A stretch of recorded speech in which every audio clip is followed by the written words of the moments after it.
abrindo novos sócios pelo débito automático, para que a TV Canção Nova possa mudar para o sistema digital.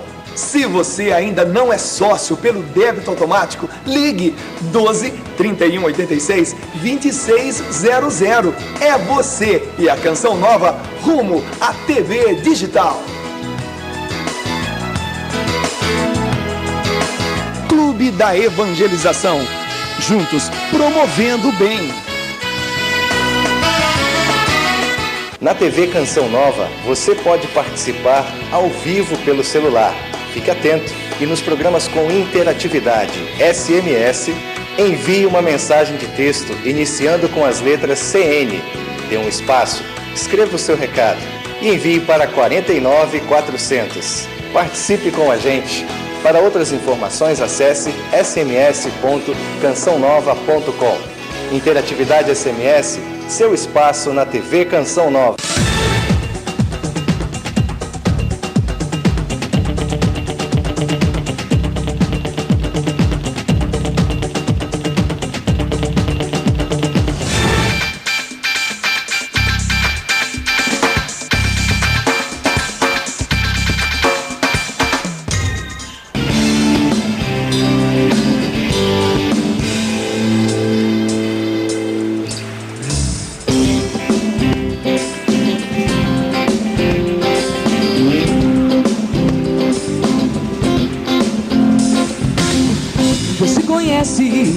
E sabe o que vai te fazer bem. Se não entendes, deixa Deus cuidar da tua história.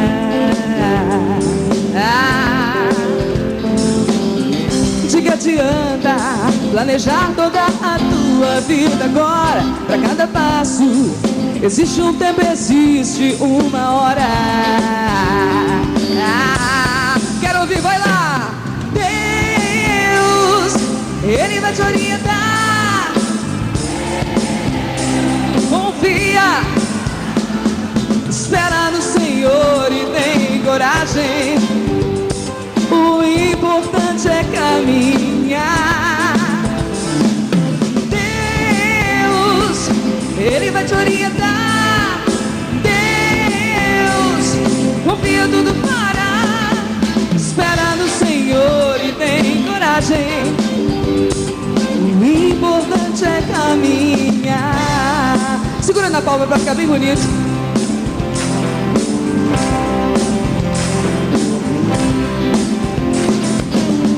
Deus te conhece e sabe o que vai te fazer bem. Se não entendes, deixa Deus cuidar da tua história.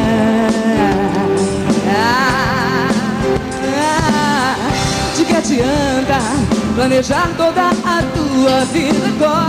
Pra cada passo existe um tempo, existe uma hora. Sai do chão!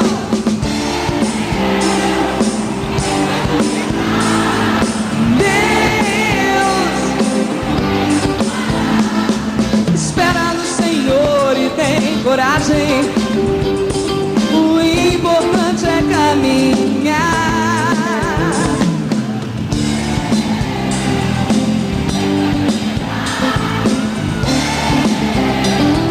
Confia tudo. Espera no Senhor e tem coragem. O importante é caminhar. Em Fátima, Nossa Senhora diz: rezem o terço todos os dias para alcançarem a paz no mundo. Em Lourdes, disse a Bernadette: não prometo tornar-te feliz neste mundo, mas no outro. Dia 18 de outubro, vamos levar as nossas preces aos santuários marianos e visitar Portugal, Espanha e França. Estarão conosco o Padre Paulinho e o meu marido, Diácono Nelsinho Correia. 18 de outubro, Santuários Marianos. Ligue 12 31 86 20 55. Obra de Maria, mais que viagens, encontros com Deus.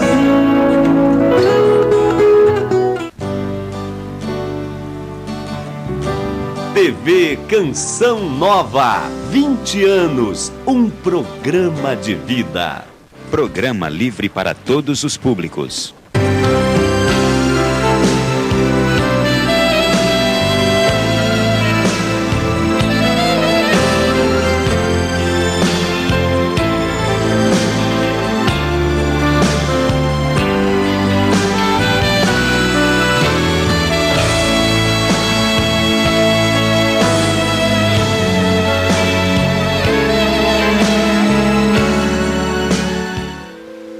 quem já provou a dor, quem sofreu se amargurou, viu a cruz e a vida em tons reais.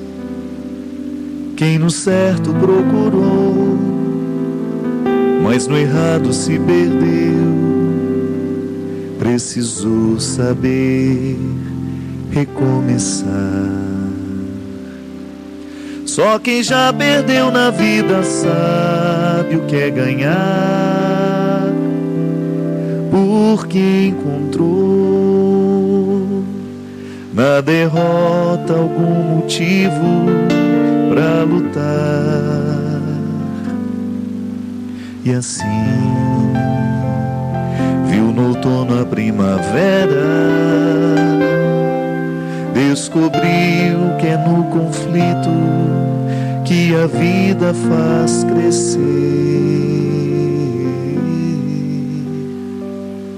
que o verso tem reverso, que o direito tem o avesso, que o de graça tem seu preço, que a vida tem contrários, e a saudade é um lugar que só chega quem amou, e o ódio é uma forma tão estranha de amar,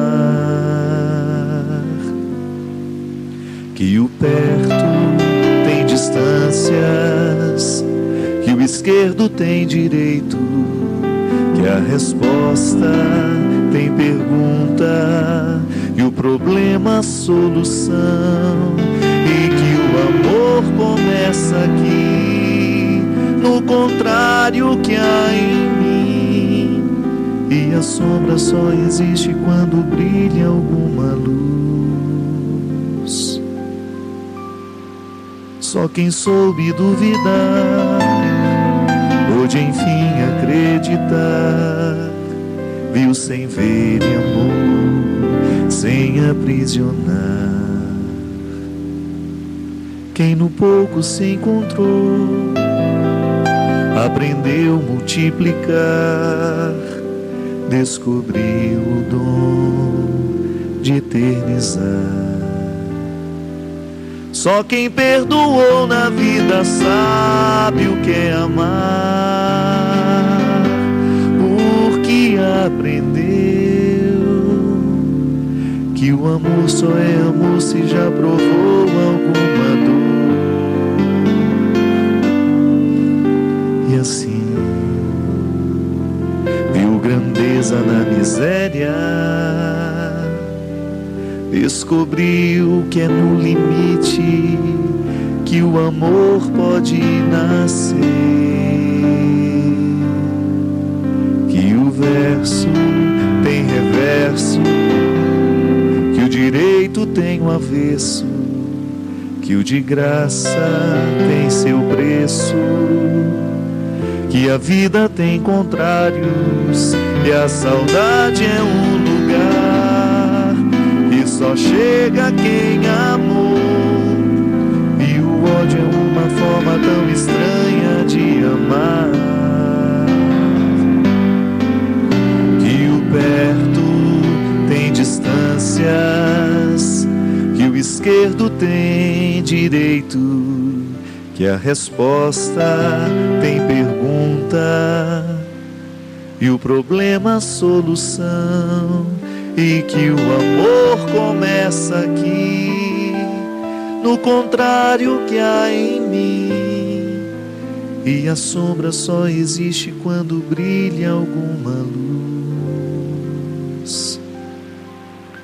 Muito boa noite, é com muito prazer que nós começamos hoje ao vivo mais um programa de Direção Espiritual. Eu me recordo que quando eu estudava lá em Brusque, a minha professora de psicologia, a Udi, uma mulher fantástica, que marcou muito a minha vida com a sua sabedoria, com a sua capacidade de ensinar psicologia e de nos demonstrar que a vida é o lugar da psicologia. Que a psicologia não é um conjunto de conhecimentos para serem colocados nos livros e guardados nas estantes, não. Ela está a favor do crescimento humano o tempo todo. todas as ciências, todos os conhecimentos que estão em torno, que querem fazer o ser humano amadurecer. E a UD nos mostrava de maneira muito bonita que uma das fases da infância, uma das características da infância, é justamente o nosso desejo de que a vida seja linda, ordenada, que seja tudo muito perfeito. E eu me recordo dela dizer que a característica da maturidade está em justamente a gente aprender a lidar com a vida que não precisa ser perfeita. Em outras palavras, a maturidade chega no nosso coração no dia em que nós descobrimos que nós temos problemas na vida, mas que ter problemas na vida não significa que a partir de então nós precisaremos ser infelizes por causa disso. Eu me recordo do Padre Zezinho com sua expressão bonita, que ter problema na vida não é ter vida infeliz. Mas é preciso maturidade para compreender isso. Conhecer os avessos, né? Nem sempre a gente está maduro para conhecer o avesso de uma situação. Eu vejo isso porque sou homem da religião e frequento o tempo todo os bastidores das igrejas, eu sei muito bem o que acontece nos bastidores. Eu muitas vezes preciso de ter maturidade para compreender os bastidores. Nem sempre o avesso é tão bonito como o lado direito. Isso acontece com aquela pessoa imatura que de repente teve contato com a fragilidade de um padre, de uma irmã, e começou a deixar de acreditar em Deus por causa disso. É imaturidade da fé, né? Eu não vou deixar de crer em Deus porque eu descobri que aquele padre tem defeito. Eu não vou deixar de crer em Deus porque eu descobri que a igreja, ela é santa, mas ela é também pecadora. Faz parte do processo da maturidade a gente estar preparado para tocar nos avessos das situações. Porque a vida só é real assim, minha gente. Há um lado direito, mas há também um lado esquerdo. E eu me posicionar diante desses dois lados, eu me posicionar no meio deles, sabendo e acreditando que eu preciso me equilibrar no meio de tudo isso. E é por isso que nós precisamos ser maduros para saber lidar com os contrários da vida. A criança, no momento que você contraria, em que você não faz o que ela quer, ela esbarra nos contrários da vida. E ela vai sapatear, ela vai insistir. Por quê? Ela quer que tudo seja de acordo com a vontade dela. E a gente sabe que a boa educação consiste em colocar o filho no contrário na hora certa, não é? É você fazer o seu filho esbarrar nessa realidade. Nem tudo vai ser do jeito que você quer. E mesmo fazer ele entender que com a pouca idade que ela tem, a criança não está preparada para decidir uma série de situações. Outras pessoas terão que decidir por ela. E é provável que decidindo por ela, a gente não vá decidir por aquilo que ela quer. É preciso que ela tenha, que vá vivendo esse processo aos poucos. Isso chama-se educação, pedagogia, né? Quando o pedagogo segura pela mão e conduz aquela criança a um processo de maturidade.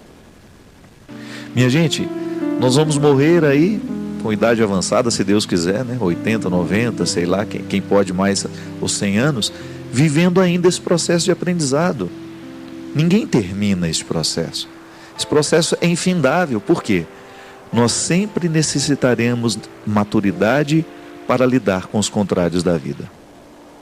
Eu já falei isso aqui várias vezes e volto a dizer, eu tenho uma predileção por ter amigos e amigas mais velhas. Eu gosto. É uma oportunidade que eu tenho de tocar na maturidade de quem já viu além. Eu fico vendo, sabe, alguns posicionamentos meus há 10 anos atrás, e como eu me envergonho deles hoje.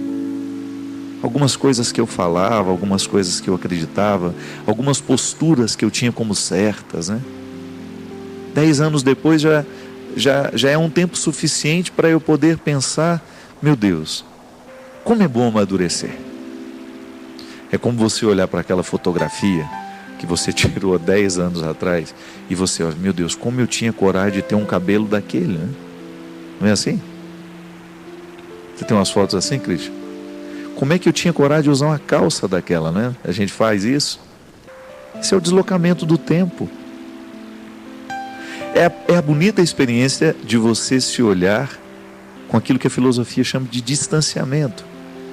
A filosofia nos ensina que às vezes a melhor forma de compreender uma determinada situação é você vivendo o distanciamento. Porque quando você olha muito perto, é possível que você não veja. A tentativa de querer ver te aproxima demais. E quando você se aproxima demais, você só vê um foco, só vê um detalhe. Agora, quando você se distancia, é como o arquiteto, né, que quer apreciar a beleza de um prédio construído. Ele vai olhar a totalidade da obra. Ele não vai ficar focado só na porta. Até nisso exige maturidade, né? Esse olhar do todo é sempre um olhar de maturidade. Pode observar, minha gente, como nós sofremos quando nós somos olhados só no detalhe. Quando uma pessoa é capaz de julgar a totalidade da sua vida a partir de um pontinho que ela viu e acha que você é aquele pontinho que viu. A maturidade é justamente o momento em que nós vamos alcançando uma visão mais serena sobre a vida. Uma visão serena da vida. Por que não dizer assim? E nisso está a função de Deus em nós. Este movimento maravilhoso que nós percebemos nos místicos, quando eles vão ficando mais serenos diante dos acontecimentos.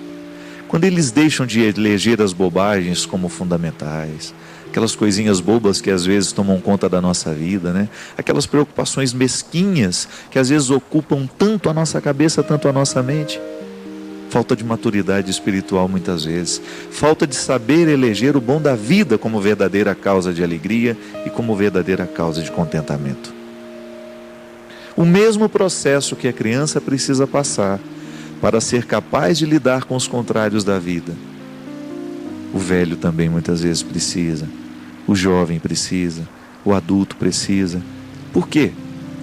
Porque a maturidade é um lugar que nós precisamos conquistar. Ninguém nasceu maduro. Nós vamos ficando à medida em que a gente se entrega ao processo de amadurecer. E como é que a gente amadurece? Quando nós começamos a abraçar a vida do jeito que ela merece ser abraçada. Quando a gente se empenha para polir um pouco mais este metal que somos nós e que está embaçado, a vida vai nos embaçando, né? Mas é bom a gente de vez em quando dar uma polida neste metal. É como aquela prata que está estranha. Ela não parece ser preciosa. Por quê? Porque ela está coberta de uma camada muito feia. O tempo foi sujando aquela prata. E quem olha depressa não percebe que é prata. Da mesma maneira o ouro, né? Ele vai ficando sem graça, ele vai ficando sem brilho, ele vai ficando opaco. Eu me lembro que lá em casa, de vez em quando, a minha mãe pegava, pode falar o nome da marca, mas eu vou falar, Caol, ninguém nem sabe o que é isso, né? Não era um líquido branco, e aí a minha mãe pegava tudo aquilo que estava sem brilho, passava Caol, e aquelas peças voltavam a ficar bonitas. Mas também não foram poucas as vezes em que a minha mãe passou Caol na minha cara, não. Na alma da gente, né? É tão bonito quando você percebe que uma pessoa... Às vezes existem pessoas que têm o dom de passar.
De ser você mesmo. É tão bom a gente dormir sendo satisfeito, né? Eu estou indo dormir satisfeito sendo quem eu sou. Estou feliz. Estou feliz porque hoje sou eu. Eu sou eu. E é isso que nós precisamos ter. Alegria de ser quem a gente é. E saber que Deus está o tempo todo colocando-nos na dimensão de uma graça, de uma ajuda extraordinária, porque a graça de Deus na nossa vida é essa ajuda maravilhosa que vem dar um lustre em nós, para que a gente não se perca, para que a gente não perca tempo sendo uma prata sem brilho, para que a gente não perca tempo sendo um metal apagado. Não. Vamos amadurecer. O nosso brilho depende da nossa maturidade. Quanto mais a gente amadurece nessa vida, minha gente, maior será o brilho que nós vamos irradiar na sociedade, na nossa família, no lugar onde a gente mora. Pode observar. A pessoa que brilha, a pessoa que tem uma consistência no ser, ela precisou ser amadurecida. Ela não ficou pronta da noite para o dia. Pronta não, porque ninguém está pronto. Olhe para a vida dos místicos, olhe para a vida dos santos. Foram homens e mulheres que buscaram no dia a dia essa maturidade, esse lustre na alma. Descobriram que a vida é também espiritual, não é só matéria. E se colocaram numa busca constante de melhoria, porque Deus merece essa melhoria. Eu, você, aqui nessa experiência de sermos quem nós somos, quando nós mergulhamos nesse desejo de sermos melhores, o céu faz festa. Todo o céu está em festa quando um ser humano decide ser melhor. E é isso que nós queremos, ser melhores. Com outra coisa nós não queremos perder tempo, não. Não vamos ficar perdendo tempo com nada, com absolutamente nada que não venha a agregar o que a gente é. Não é verdade? É só isso que a gente quer. Alcançar essa santidade que Deus nos oferece. Não é um fardo, é o contrário, é leveza. Deus entra na nossa vida para nos tornar melhores. Deus entra na nossa vida para nos tornar mais livres. Deus entra na nossa vida para nos tornar mais santos, melhorados, mais dinâmicos, mais felizes, mais iluminados, mais lustrados. Tudo que é bom nessa vida. 0 operadora 12 31 86 2600. Nesse telefone você fala conosco, deixa o seu pedido de oração, o seu pedido de aconselhamento. Você se manifesta. E é sempre uma alegria receber a sua participação. Boa noite, seu Christian. Tudo bem com você? Você não tem como falar, né? Vamos ter que arrumar um microfone para o Christian, para de vez em quando ele interferir, né? Fica muito caladinho ali. Queria começar dizendo, minha gente, que aqui está o livro Cartas entre Amigos. Meu amigo Gabriel Chalita tem também lá o seu Twitter. Você sabe que nós estamos anunciando aqui. Se você quiser ser o meu seguidor, muita gente fica lá perguntando: padre, eu posso te seguir? O Twitter não é igual o Orkut. A partir do momento que você clica following, né, que quer dizer seguir, você já está cadastrado para receber as minhas mensagens todos os dias, ou no seu celular, no seu computador. Se você já tem a internet no seu celular, você vai receber diretamente no seu celular. Se não, você recebe lá no seu computador. O Twitter é um mecanismo hoje, dentro da internet, muito utilizado para todas as formas, para todos os meios. E nós estamos utilizando para a evangelização, mas também para ter um contato direto com aquelas pessoas que às vezes querem conversar alguma coisa com a gente. Não é um lugar de conversas longas, mas é um lugar de partilha. É muito interessante a gente ter a oportunidade de contar: olha, hoje eu estou em Brasília fazendo isso, fazendo aquilo, hoje eu estou escrevendo um texto sobre isso. Então as pessoas que nos seguem, elas têm informações diretas do que nós estamos fazendo. É uma maneira de acompanhar sem sair de casa, né? E é impressionante o carinho que a gente recebe ali. Também uma série de pessoas que estão ali dando sugestões, dando palpites em algumas coisas que são interessantes, aqui às vezes aqui do programa, temas a serem abordados.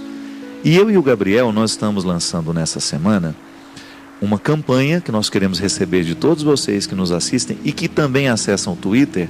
Qual seria o tema que vocês propõem para que nós possamos escrever no próximo livro Cartas entre Amigos, que será escrito neste ano para ser lançado no início do ano que vem.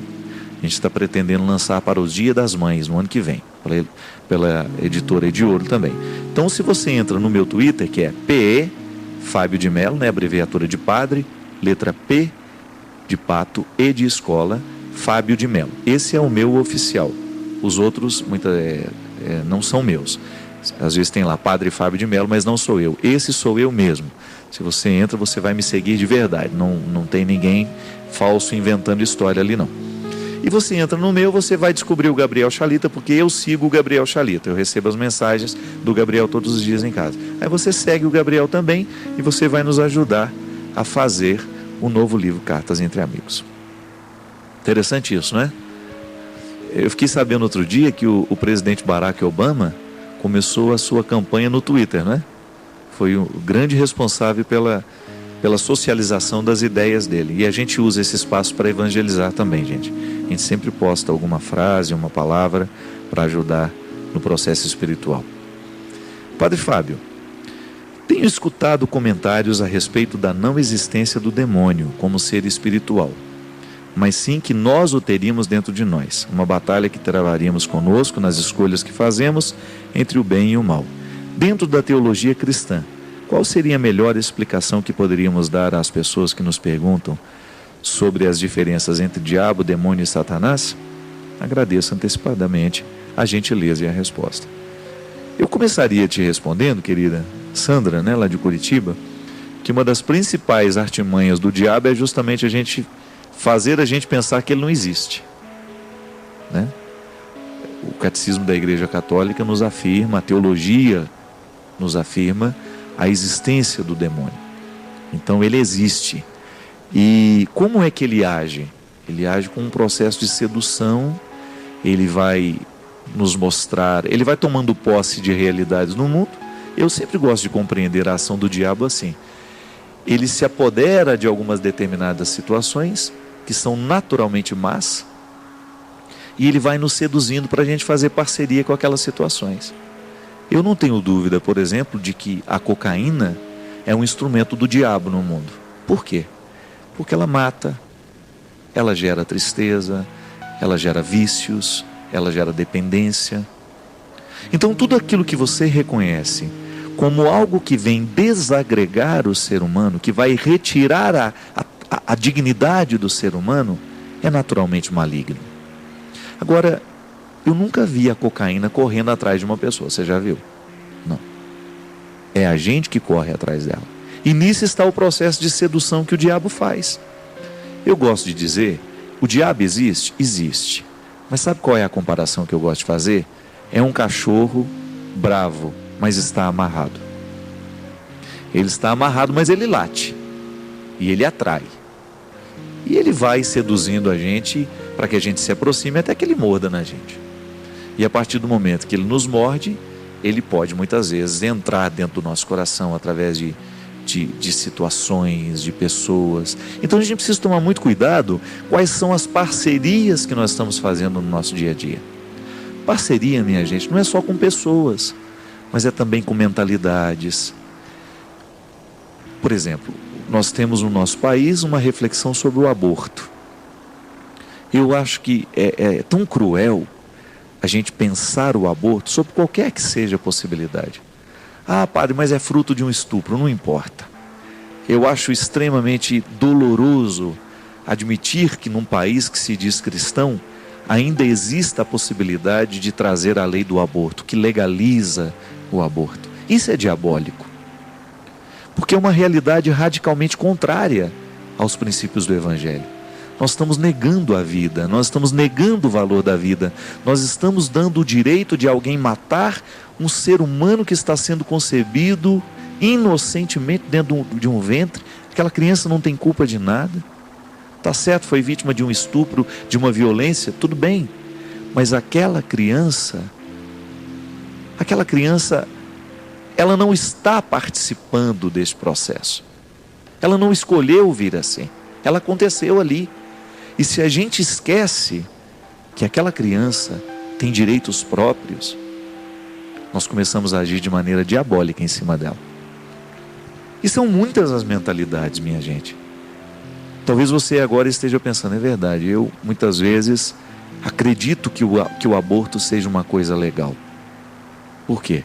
Porque o pensamento diabólico vai sendo socializado, a sociedade vai sendo levada a pensar assim, e nós vamos legitimando realidades diabólicas no nosso meio.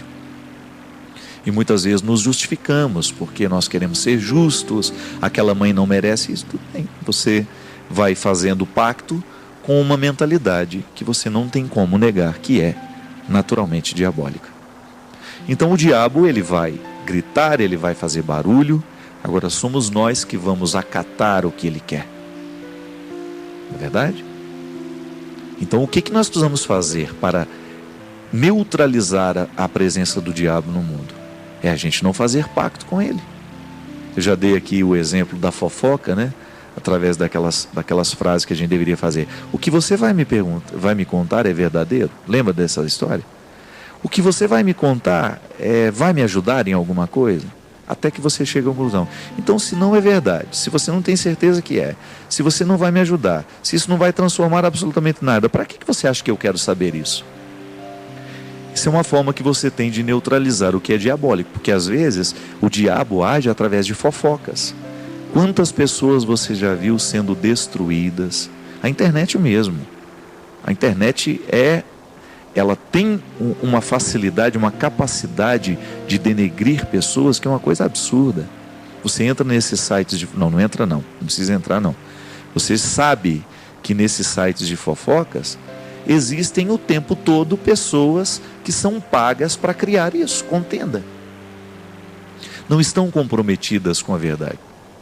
Eu fico vendo, né? Às vezes é tão difícil a gente encontrar dentro da comunicação, dentro dos inúmeros sites que a gente tem, alguma coisa que verdadeiramente esteja, olha, aquele lugar está verdadeiramente comprometido em fazer o bem a alguém.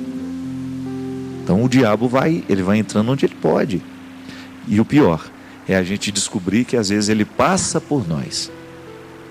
Ele passa por nós. Nós muitas vezes legitimamos a presença do que é diabólico no mundo. E isso nós precisamos tomar muito cuidado, gente, porque essa responsabilidade é nossa, né? Então é isso, minha filha. O diabo existe, mas é um cachorro amarrado, bravo, vai latir. E a gente vai se aproximar dele ou não. Ana Laura, lá de Araçatuba. Padre Fábio, queria saber qual é a posição da igreja sobre essas pessoas que se dizem sensitivas, que falam com os mortos, que conversam com o além. O senhor poderia explicar se isso é verdade? Porque tem programas em outras emissoras que mostram pessoas que tiveram contatos com entes falecidos. A minha posição sobre esse assunto é muito neutra. Eu prefiro seguir os mandamentos da minha religião, que é católica. Então siga, minha filha. Siga, porque eu confesso para você que às vezes eu também fico assustado com a capacidade que algumas pessoas têm de manipular até a eternidade, né? Outro dia eu também vi um programa na televisão que estavam mostrando vídeos de fantasmas, mas eu achei aquilo de uma imbecilidade tão grande, né? Porque, você imaginou uma pessoa perder tempo para ir para a televisão, para ficar analisando vídeos de fantasmas, isso é verdade, aquele leão morto. Eu me lembro que a pessoa falava assim que tinha que lavar a casa de azul, né? Que o azul espanta os diabos, o encosto. Pelo amor de Deus. Acho que a vida tem coisas tão mais urgentes para a gente ficar pensando, não é verdade?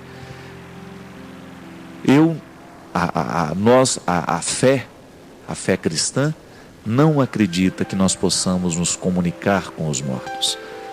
A comunhão dos santos sugere coisas muito mais nobres do que isso. Então, muitas vezes as pessoas entram nessas histórias porque estão fragilizadas. E a gente sabe, a parapsicologia explica muitas coisas. Eu me recordo de um curso que eu fiz com o Padre Quevedo. Ele nos mostrava o quanto que algumas pessoas têm o poder. Isso é poder cerebral, isso não é sobrenatural, né? Que nós usamos muito pouco da nossa capacidade cerebral. Então a pessoa ela tem uma sensibilidade tão grande, isso pode ser chamado de sensitivo, né? Ela tem uma sensibilidade tão grande que ela é capaz de entrar na cabeça da pessoa que está diante dela, conhecer a letra daquele ente querido que ela perdeu e escrever com a letra tal qual aquela pessoa. Digamos, a mãe está diante de mim, eu sou o sensitivo, digamos assim, vou dar o exemplo. A mãe perdeu um filho. A minha capacidade cerebral é tão aguda que eu entro dentro do pensamento daquela mulher, através de nomes específicos lá que o Padre Quevedo sabe dar, eu não sei, e ela é capaz de conhecer a letra do menino que morreu. E esta que tem a sensibilidade escreve com a letra. Como muitas vezes essas pessoas são simples, minha gente, não tem nem o conhecimento da parapsicologia, o que elas vão dizer?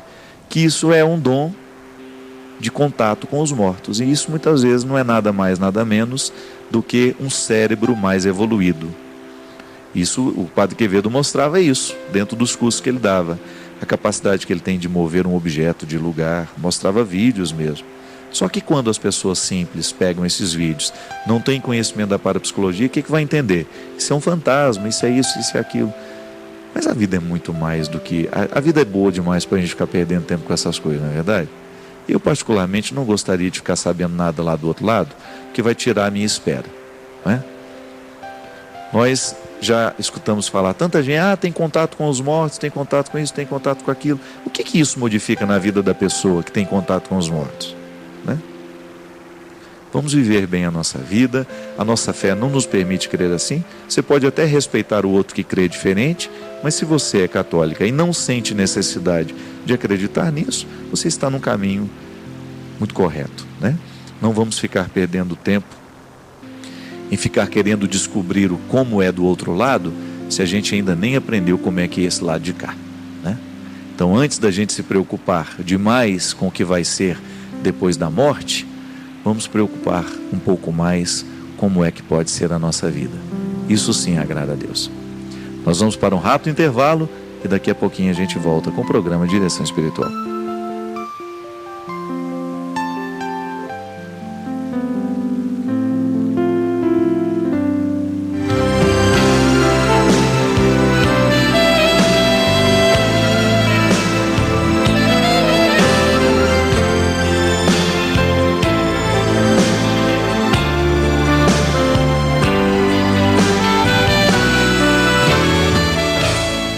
Prepare-se, dias 4, 5 e 6 de dezembro. Hosana Brasil 2009. O Senhor é a nossa vitória. Hosana Brasil. Olá, hoje quero falar para você sobre 3 sucessos da música católica. Começo com o CD Tempo da Graça, de Eros Biondini. São 11 músicas no estilo pop rock, que valorizam a vida e o batismo no Espírito Santo. Trago também o CD Deus Me Abraça, de Padre Cleidimar Moreira, com temas de adoração, alegria e louvor. Ouça e faça uma bela experiência com Deus.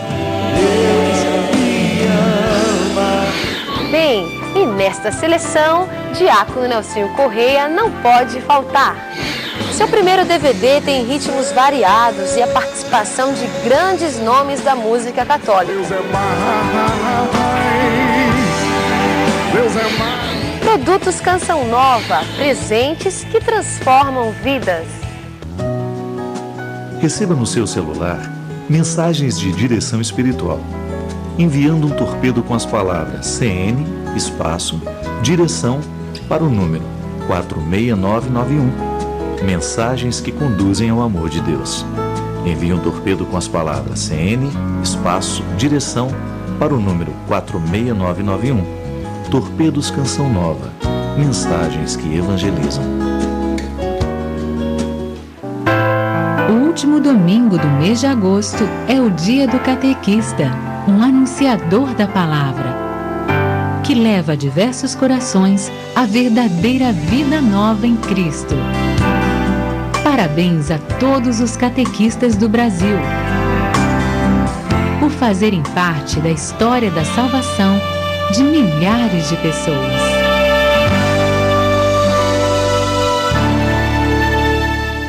Em Fátima, Nossa Senhora diz: rezem o terço todos os dias para alcançarem a paz no mundo. Em Lourdes, disse a Bernadette: não prometo tornar-te feliz neste mundo, mas no outro. Dia 18 de outubro, vamos levar as nossas preces aos santuários marianos e visitar Portugal, Espanha e França. Estarão conosco o Padre Paulinho e o meu marido, Diácono Nelsinho Correia. 18 de outubro, Santuários Marianos. Ligue 12 31 86 20 55. Obra de Maria, mais que viagens, encontros com Deus.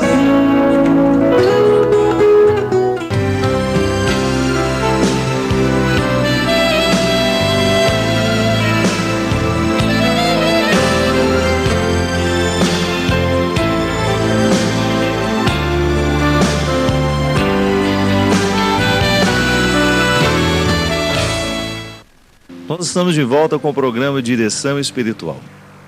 Ligue para nós, 0 operadora 12 31 86 26 00. Eu esqueci de anunciar hoje o SMS. Você inicia aí do seu celular com a letra CN e envia para o número 49400. No próximo domingo, nós estaremos na Festa do Peão de Barretos.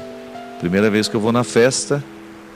Sempre tive vontade de ir lá, preciso confessar isso, porque na verdade eu cresci lá em Minas, lá em Formiga, muito próximo da exposição agropecuária, e eu desde menininho, quando começava a exposição agropecuária, eu não saía de lá, né? Ficava a semana toda lá dentro daquele parque de exposições. E eu nasci num contexto muito rural, e todo mundo que gosta de exposição agropecuária sempre teve muita curiosidade de ver a Festa de Barretos, né? Que é uma das maiores do mundo, é a maior do Brasil, uma das maiores do mundo. Eu estarei lá para um show, vai ser naquele mesmo dia, vai ser o Roberto Carlos, o Alexandre Pires e eu. São 3 shows diferentes, né? 3 shows, 3 momentos diferentes. Mas todos os 3 serão beneficentes para ajudar o Hospital de Barretos, o Hospital de Câncer, meu amigo Henrique Prata, que faz um trabalho maravilhoso, toda a bilheteria. Então você que vai para a Festa de Barretos, neste domingo, você pode saber que todo o dinheiro arrecadado será destinado para melhorias e construções de novas instalações no Hospital de Câncer de Barretos. Nós temos feito isso com muita alegria, temos ajudado muitos hospitais que trabalham com câncer, porque nós sabemos o quanto que o tratamento de câncer é caro e o quanto que o governo brasileiro não consegue suprir isso. A saúde no Brasil muitas vezes não consegue ser administrada como precisa ser. Então são as iniciativas particulares, como deste grande homem, Henrique Prata, que estão fazendo diferença. Assim como lá em Muriaé, os meus amigos fazem um trabalho maravilhoso a partir da morte do Luciano Varela. Criaram lá também o Hospital Luciano Varela, onde atende gratuitamente, com uma excelência em qualidade, em atendimento, de maneira tão bonita, todos os pacientes que precisam de tratamento ali naquela região. Assim como em Passos também nós temos o Hospital Regional, que cuida de câncer também. Se Deus quiser, nós vamos em breve, agora acho que talvez no mês de outubro, ajudá-los também com um evento para poder construir ainda mais instalações para continuarem este trabalho tão bonito. Minha gente, nós estamos com muitos aqui, muitos e-mails. Nós estamos falando aqui no intervalo, só para a gente fechar um pouquinho aquela história, né?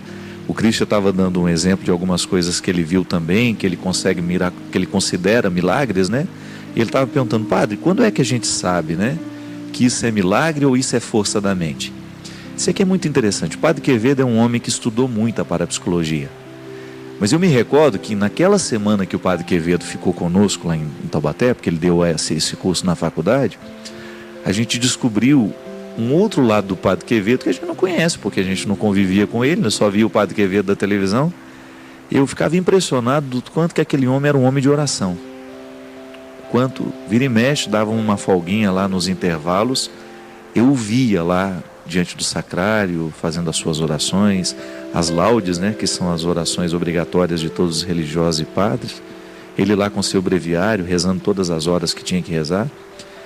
E eu descobri, Cristo, foi muito interessante, porque o padre Quevedo é um místico, é um ser humano, um homem muito ligado, de uma sensibilidade muito aguda, muito aguçada para a percepção do sagrado. Só que ele tem um conhecimento científico também, é um homem que estuda o poder da mente o tempo todo. Então ele está sempre evoluindo e conhecendo, buscando recursos para esse conhecimento. Mas ele, da mesma maneira, com a mesma intensidade que ele busca esse conhecimento teórico, né, sobre a mente humana, ele também mergulha na sua experiência de Deus. Ele é um padre. E ele dizia isso para nós. Ele fala assim: eu já vi muitos milagres no mundo. Muitas vezes nós nos prendemos a essas coisas bobas, a essas manifestações que não passam de poderes de mente, poderes de uma mente mais evoluída, e o verdadeiro milagre nós não chegamos a conhecer. Um exemplo disso ele disse que uma das coisas mais bonitas que ele viu na vida, que a ciência jamais conseguiu explicar, por mais que tentasse, até mesmo a NASA, né, com todas as suas pesquisas, é justamente a imagem de Guadalupe, a imagem de Nossa Senhora de Guadalupe. E eu fiquei muito interessado na época e comecei a ler tudo que eu podia sobre o fenômeno, né, daquele manto, daquela imagem que está gravada, é uma pintura, né? Mas o que é mais interessante naquilo lá, e o Padre Quevedo dizia para nós, aquelas cores que você vê na imagem de Nossa Senhora que está ali, que foi justamente o índio, né, que estava levando as flores num tempo de inverno, né? O bispo queria, né? Então tá bom, se essa virgem que está lhe pedindo para construir o santuário, ela verdadeiramente quiser que este santuário seja construído, porque o bispo duvidava do índio, fale para ela mandar para nós então um sinal. E era um tempo de inverno naquela região. Ele vem, traz flores para o bispo, naquele manto. E o mais bonito é que, quando ele abre o manto para jogar as flores, ele não sabia que aquela imagem estava gravada. Tem aquela imagem, então, que ele também se surpreende. E o interessante, minha gente, que já foram feitas pesquisas na tintura da imagem de Guadalupe, que é aquela que está exposta lá em Guadalajara, no México. Aquela tinta, ela não pertence nem ao reino mineral, nem ao vegetal, nem ao animal. Então é uma tinta que está ali, mas ela é como se ela não existisse.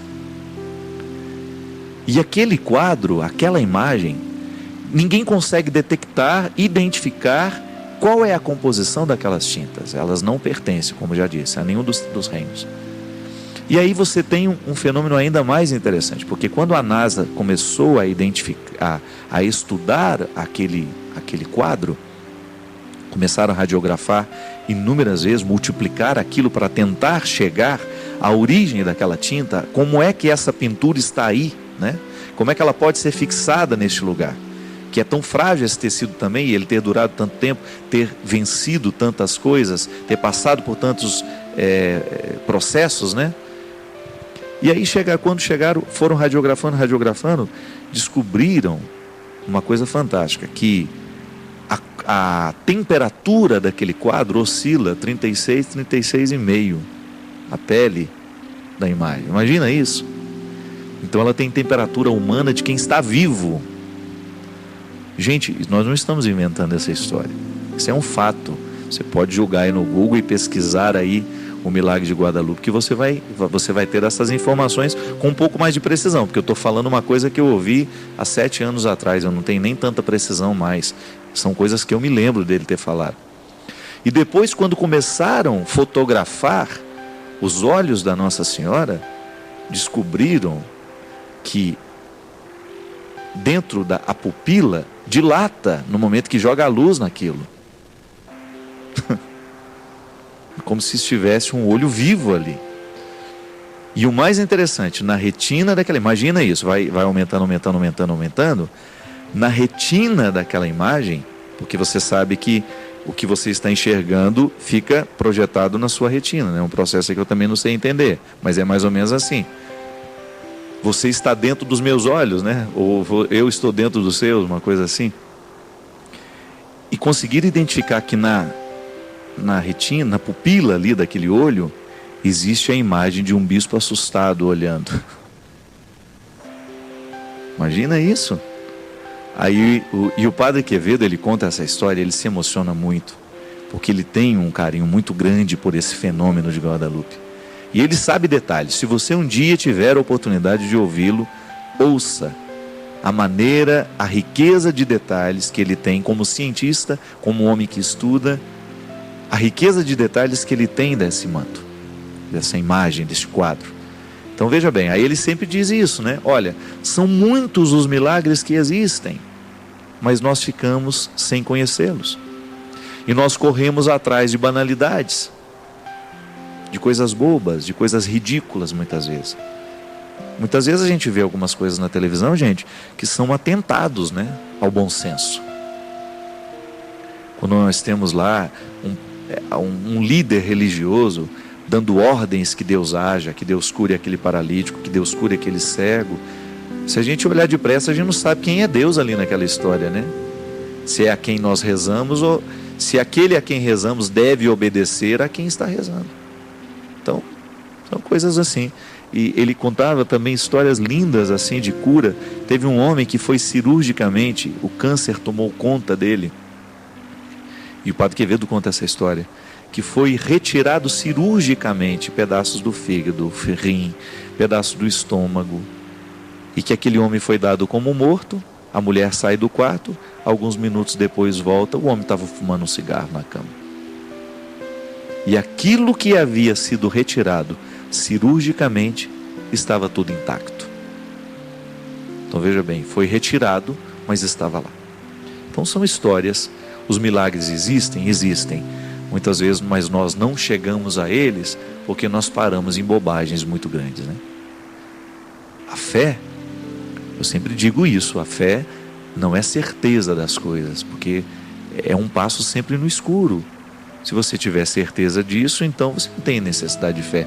Se está empiricamente comprovado, você não precisa ter fé. A fé é esse passo bonito que nós damos. Olha, Senhor, eu não sei como será, eu apenas lhe peço, eu lhe entrego a minha situação. Se o milagre se dará, que maravilha, muito obrigado. Mas se o milagre não se dá, a nossa amizade precisa ser a mesma. Concorda comigo, minha gente? Quantas vezes nós perdemos a fé em Deus porque Deus não fez o milagre como nós queríamos? Mas cuidado, às vezes o verdadeiro milagre você ainda não viu. O verdadeiro milagre não era a cura daquela pessoa. Eu sempre tenho isso em relação ao Padre Léo. Padre Léo, todos nós rezamos pela cura do Léo. Quem não rezou pela cura do Léo? Todos nós rezamos. A gente apressadamente poderia dizer, a cura do Léo não aconteceu. Não aconteceu como nós pedimos. Concorda comigo?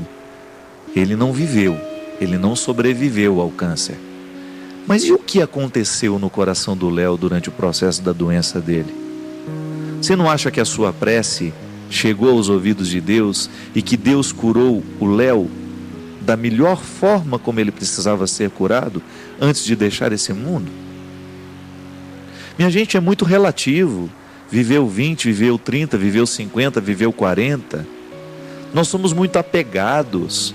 Nós somos muito apegados à realidade concreta, carnal, material. O Padre Léo faz uma falta danada na evangelização do Brasil, eu concordo. Ele faz uma falta danada aqui na Canção Nova. Ele faz falta na minha vida.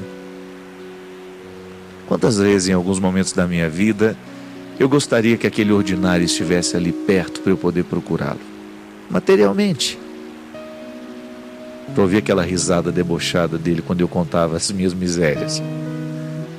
Quantas vezes na minha vida eu desejei ardentemente aqueles olhos verdes, grandes. Ah, meu filho. Quantas vezes na minha vida eu desejei isso depois da partida do Léo? Muitas. Mas eu não posso me apegar ao meu desejo, às minhas necessidades. O tempo que ele viveu foi o tempo que Deus precisou dele aqui. E eu fico maravilhado de pensar que a nossa oração pode não ter surtido efeito do jeito como nós queríamos que surtisse, mas surtiu de outras formas. Nos bastidores daquela quimioterapia, quando o Léo, aquele homem duro muitas vezes, que não sabia ser cuidado, quem vivia perto do Léo sabia muito bem disso, a dificuldade que o Léo tinha de receber cuidado dos outros. E de repente aquele homem entregue de maneira tão bonita, vivendo a sua enfermidade de maneira tão paciente. Gente, eu convivi com o Léo no auge da sua saúde. E eu posso dar um testemunho para vocês. Olha, era um dos seres humanos mais impacientes que eu já vi na minha vida. Ele era tão impaciente que às vezes ele chegava a ser difícil. Ele queria para ontem as coisas. Você já imaginou um homem que sempre quis e fez com que as coisas fossem para ontem, de repente deitado numa cama, sem poder fazer nada, sem poder ser útil? O Léo sempre foi um homem competente em tudo que fazia, mas de repente ele perdeu a utilidade. Ele não podia mais pregar os acampamentos, ele não podia mais fazer as viagens, ele não podia mais cuidar das comunidades betânicas esparramadas pelo Brasil. Mas a nossa oração, a bênção e a ação de Deus, o milagre na vida do Léo, estava acontecendo nos lugares em que a gente não via. O milagre que o Léo precisava, a cura que o Léo estava precisando naquele momento, estava acontecendo no coração dele. Ele estava vivendo um tempo de dificuldade, de luta, de dor, mas estava vivendo tudo isso de maneira reconciliada. Pode ser assim. Quem disse que tinha que ser do nosso jeito? É muita pretensão nossa achar que Deus vai fazer o que a gente determinou. A maneira mais bonita que nós temos de rezar é entregando a Deus a situação e que agora Ele cuide. Nós vamos fazer a nossa parte, nós vamos buscar o tratamento, nós vamos agilizar as nossas coisas, nós vamos dar entrada na documentação, nós vamos buscar os nossos direitos, nós vamos lutar, nós vamos fazer isso, vamos fazer aquilo. Mas vai chegar um momento em que nós vamos precisar deixar que a graça e a ação de Deus nos atinja como Ele decidiu. É muito cansativo, minha gente. Eu fico vendo isso na minha vida. Como muitas vezes é cansativo. E o processo se torna ainda mais cansativo quando eu quero ter tudo nas minhas mãos. Quando eu não sei delegar. Quando eu não sei confiar naquele membro da minha equipe. Pode observar como nós muitas vezes ficamos exaustos, cansados demais, porque nós insistimos em tomar conta de tudo. Nós não sabemos delegar. Não sabemos atribuir responsabilidades. Agora você já imaginou se até na nossa oração nós temos dificuldade de entregar a Deus? Coloca nas mãos dele. Você não sabe no que vai dar. É fé.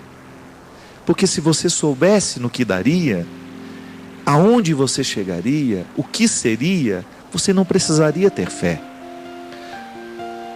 Ter fé é você colocar na mão do outro e você acreditar que ele vai fazer. Agora, como ele vai fazer? Você precisa ter fé. Você vai confiar. Muitas vezes as nossas insatisfações são geradas ali. Quando nós entregamos a Deus o pedido, mas já damos a Ele o manual de instruções de como nós queremos que aquele pedido seja atendido. Deus não é uma bula de remédio que pode ser lida e pode ser facilmente compreendida. Deus é mistério. A revelação de Deus na história são indícios do que Ele é, para que a gente possa chegar a essa verdade. Mas Deus é preservado no seu mistério. A sua ação no mundo é sempre misteriosa. Aqui, agora, nesse momento aí, no seu coração, alguma coisa pode estar acontecendo. Algum milagre pode estar sendo realizado agora. Porque você resolveu deixar Deus agir. Pode ser que você esteja nervoso demais, preocupado demais com o que vai ser, com o que vai acontecer.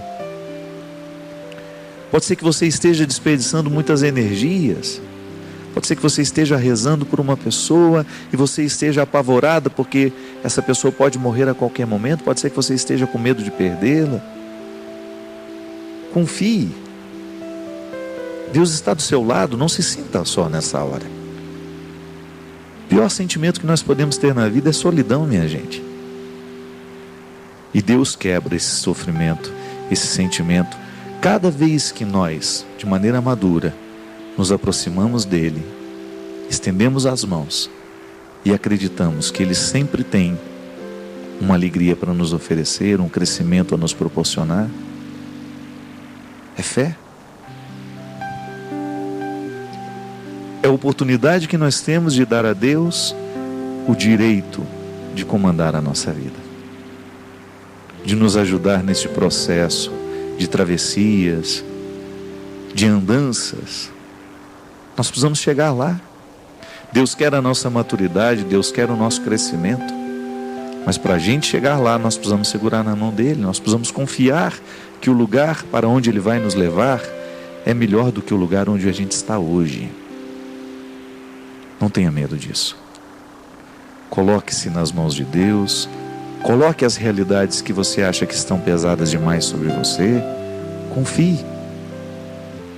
É sempre bom a gente saber que alguém muito mais competente do que nós está cuidando daquilo que nós não sabemos cuidar sozinhos.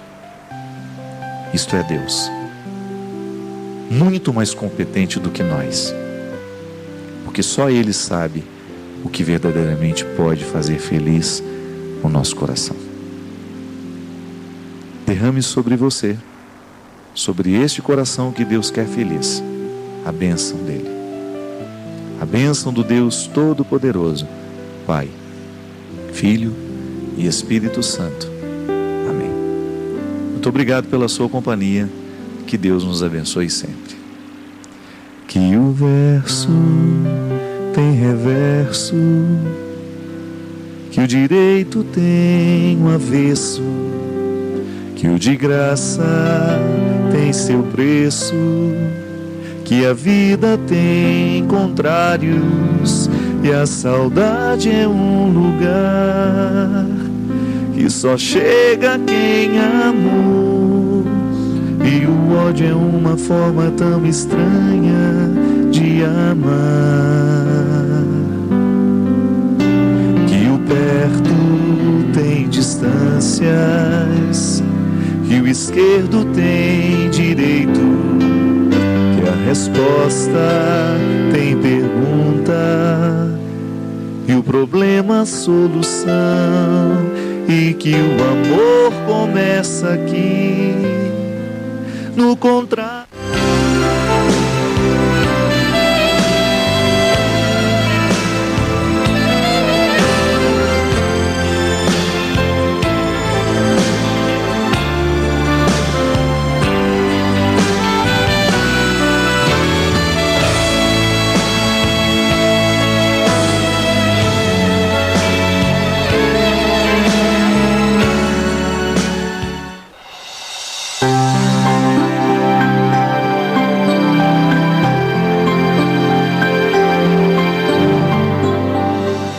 A família salesiana faz um convite a você. Sábado, 29 de agosto, Romaria Salesiana.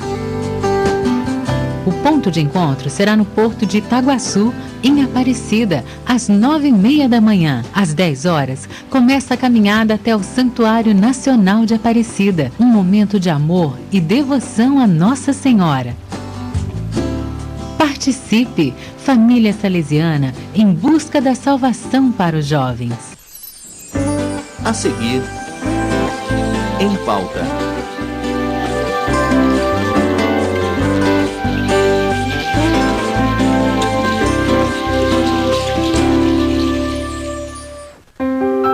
Mas eu sou qual oliveira verde na casa de Deus.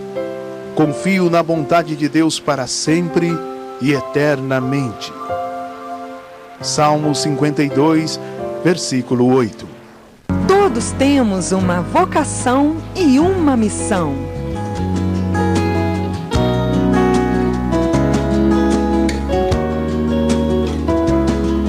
E quem é sócio evangelizador Canção Nova não é diferente.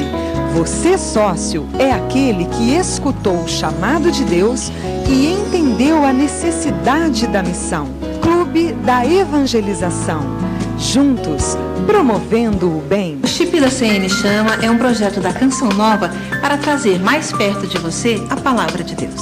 Com ele você faz pedidos de oração, recebe mensagens do Monsenhor Jonas, tem acesso a músicas, vídeos, programas de TV, rádio e muito mais. Tudo através de um chip exclusivo. Onde você estiver, a palavra de Deus estará bem perto de você, na palma da sua mão. Garanta agora o seu chip. CN Chama, a palavra no seu celular. TV Canção Nova, 20 anos, um programa de vida. Programa livre para todos os públicos.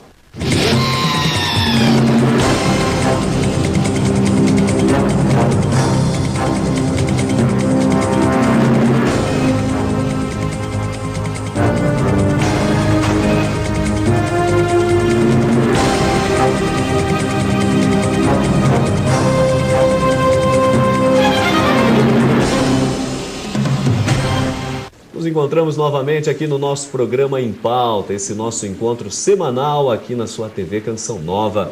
E hoje vamos conversar sobre esta nova encíclica do Papa Bento XVI, uma encíclica importante, uma encíclica social. E nós vamos conversar um pouco sobre esta sua nova carta encíclica, Caritas in Veritate, a caridade na verdade. Aqui nos nossos estúdios em São Paulo, nosso querido Frei Antônio Moser, doutor em Teologia Moral e diretor-presidente da editora Vozes. Boa noite, Frei Moser. De Petrópolis para São Paulo. De Petrópolis para São Paulo. Como foram bons aqueles programas em Petrópolis, não é? Mas São Paulo sempre nos chama de novo, sempre novamente.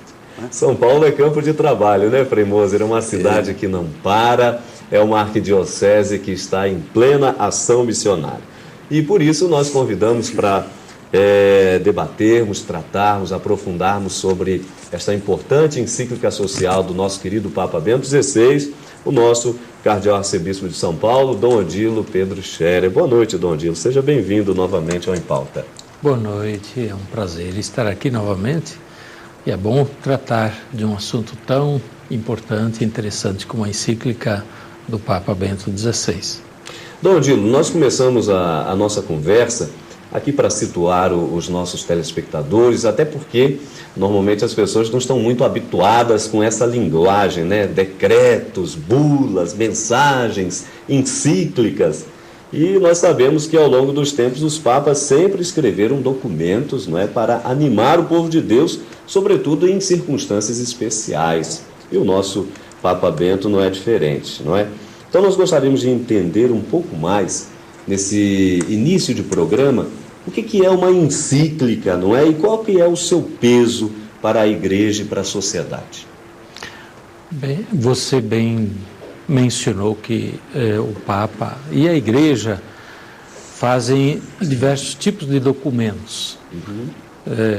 E eles têm características próprias. Encíclicas são cartas, naturalmente que não são cartas de uma página, não? Encíclicas são cartas dirigidas primeiramente ao povo de Deus, à igreja como um todo, mas também, geralmente, as encíclicas são dirigidas a todas as pessoas de boa vontade, como se costuma dizer, que estejam interessadas no assunto, que queiram, de uma forma ou de outra, ler, conhecer, saber o que a igreja pensa. Então, as encíclicas são documentos do Papa, nos quais documentos o Papa trata de um assunto específico e aprofunda e passa ensinamento, digamos assim, ensinamento oficial da Igreja Católica sobre uma determinada questão. Nós conhecemos bem as encíclicas sociais, mas existem outros tipos de encíclicas também sobre questões várias, mas são muito conhecidas as encíclicas sociais do ensinamento social da Igreja. E essa última encíclica do Papa Bento XVI, Caritas in Veritate, ou a caridade na verdade, é a primeira encíclica social do Papa Bento XVI. Agora, o Frei Antônio Moser, em 5 anos, não é? Terceira encíclica do Papa, a primeira, não é, Deus Caritas Est, segunda, Spe Salve, e agora esta, Caritas in Veritate, né? A caridade na verdade. Portanto, o Papa Bento XVI vem aí num trabalho intenso em tão pouco tempo, né? Mas como Dom Odilo falou a respeito das cartas, das encíclicas sociais, acho que valeria a pena a gente fazer memória aqui dessas que, anterior a de Bento XVI, tiveram importância singular na igreja e na sociedade. Perfeito. Padre Amil